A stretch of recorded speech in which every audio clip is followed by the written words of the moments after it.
सच्चे राजा की ताकत होती है उसकी हमदर्दी।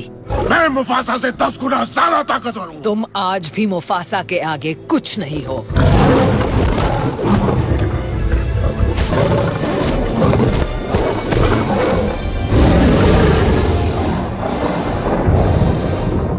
मुफासा, नामुमकिन। दूर रहो मेरी माँ से।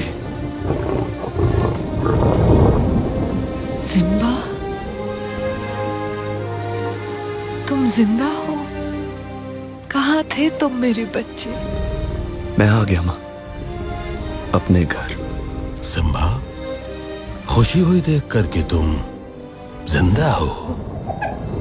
एक वजह दो, सिर्फ एक वजह दो चाचा तुम्हें जिंदा छोड़ने की। वजह तो बहुत है। पहली वजह, इन सब का राजा अब मैं हूं। अब नहीं हो।